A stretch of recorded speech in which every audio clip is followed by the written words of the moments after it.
Explained. Hey everyone, welcome back to the channel. Today we're diving into the world of Python, specifically tackling a question I get asked a lot. What are the key differences between Python 2 and Python 3? Now, Python 2 was officially retired back in January 2020, meaning it's no longer receiving updates or security patches. Python 3 is the present and future of the language, so whether you're completely new to Python or coming from a Python 2 background, it's essential to understand these differences. In this video, we'll break down the most important changes, from print statements to integer division, Unicode support, and much more. By the end, you'll have a clear understanding of why Python 3 is the way to go for modern development. So, let's get started. Let's jump right in with the print statement versus the print function.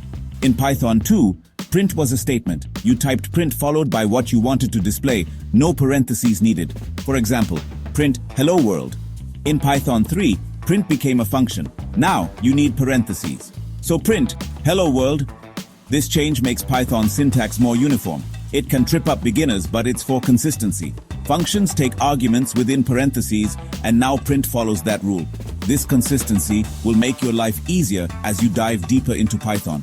Now, I know some of you might be thinking, is that it? Is that the big difference? Don't worry, we're just getting started.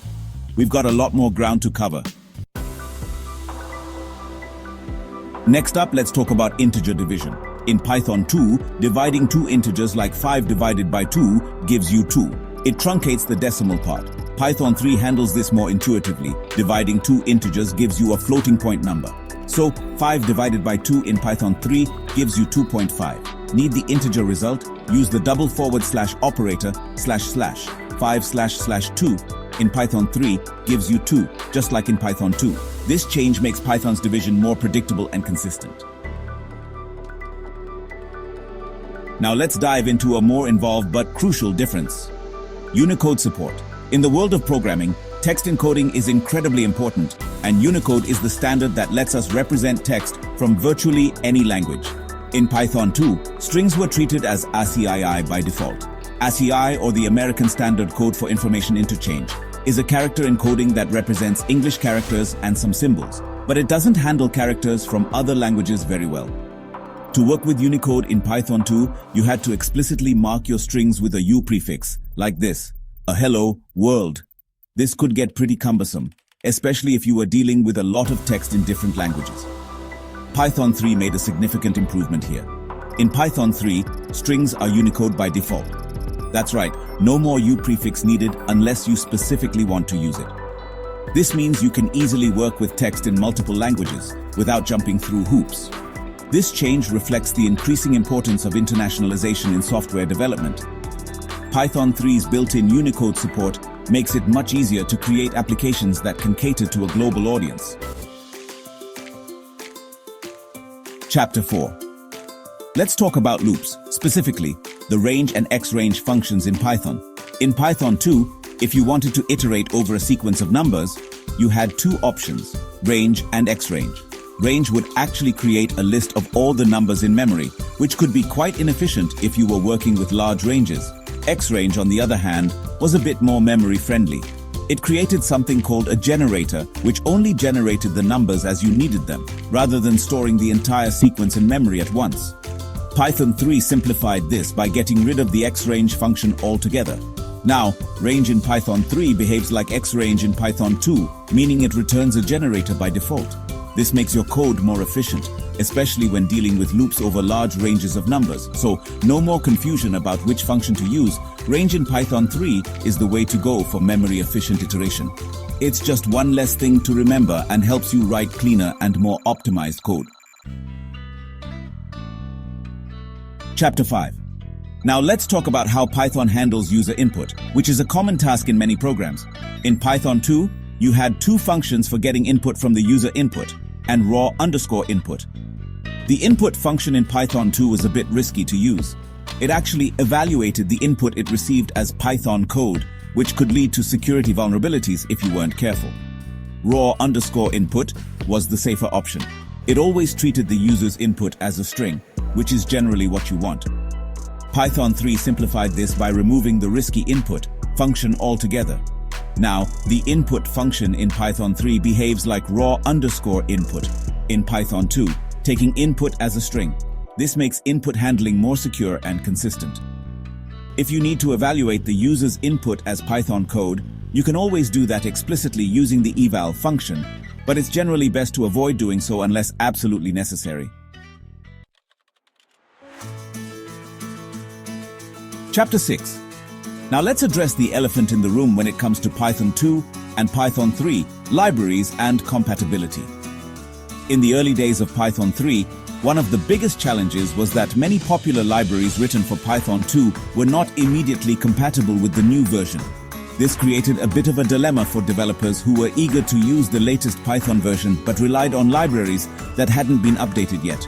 However, over time, the Python community stepped up and put in a lot of effort to port these libraries to Python 3. Today, the vast majority of popular Python libraries are compatible with Python 3, and many are even Python 3 only, meaning they don't support Python 2 at all. This is a testament to the strong community behind Python and their commitment to making the transition to Python 3 as smooth as possible. If you're starting a new Python project today, there's really no reason to choose Python 2. Python 3 is where all the new development is happening, and it's the version that will be supported for years to come. Chapter 7. Exception handling. Let's talk about error handling, specifically how exceptions are handled in Python 2 and Python 3. Exceptions are those unexpected events or errors that can occur during the execution of a program. In Python 2, you could handle exceptions using the try and except blocks, which is pretty standard in many programming languages. However, when it came to specifying the type of exception you were catching, things were a bit more relaxed. You could optionally use the as keyword to assign the exception to a variable, but it wasn't strictly enforced. Python 3 made the use of as mandatory when handling exceptions. This might seem like a small syntactic change, but it actually improves code readability and consistency. By requiring the as keyword, Python 3 makes it crystal clear which exception you're catching and how you're handling it. This makes your code easier to understand, debug, and maintain, especially as your projects grow larger and more complex. Chapter 8. Iterators. Now let's dive into a more subtle but important difference related to iterators. Iterators are objects that allow you to traverse through a sequence of elements. In Python 2, functions like dict.keys, dict.values, and dict.items returned lists. These lists contain the keys, values, or key-value pairs of a dictionary, respectively. While this might seem convenient, it could lead to performance issues when working with large dictionaries. In Python 3, these methods were changed to return special view objects instead of lists. View objects are iterators that provide a dynamic view of the dictionary's contents without creating a separate copy of all the data. This means they are much more memory efficient, especially when dealing with large dictionaries. This change reflects Python 3's focus on performance and efficiency. By using iterators and view objects, you can work with large datasets more effectively and avoid unnecessary memory consumption. Chapter 9. Community and maintenance. Finally, let's talk about the bigger picture: community support and maintenance. As I mentioned earlier, Python 2 reached its end of life in January 2020. This means it's no longer receiving any official updates, security patches, or bug fixes. Python 3, on the other hand, is actively maintained and supported by the Python Software Foundation and a vibrant global community of developers. New features, performance improvements, and security enhancements are constantly being added to Python 3, making it the clear choice for any new Python project. The Python community has overwhelmingly embraced Python 3, and most popular libraries and frameworks are now primarily developed with Python 3 in mind. This means that by choosing Python 3, you'll have access to the latest and greatest tools and resources, and you can be confident that your code base will be supported for years to come. Outro: Python 2 versus Python 3 wrap up, and there you have it. We've covered some of the key differences between Python 2 and Python 3. From print functions and integer division to Unicode support and exception handling, these changes highlight Python 3's focus on clarity, consistency, and efficiency. While Python 2 served us well for many years, it's clear that Python 3 is the present and future of the language. So, if you're learning Python today, dive straight into Python 3 and embrace all the improvements it has to offer. Don't forget to like this video if you found it helpful, subscribe for more Python tutorials and tips, and leave a comment down below with any questions you have or topics you'd like to see covered in future videos. Thanks for watching.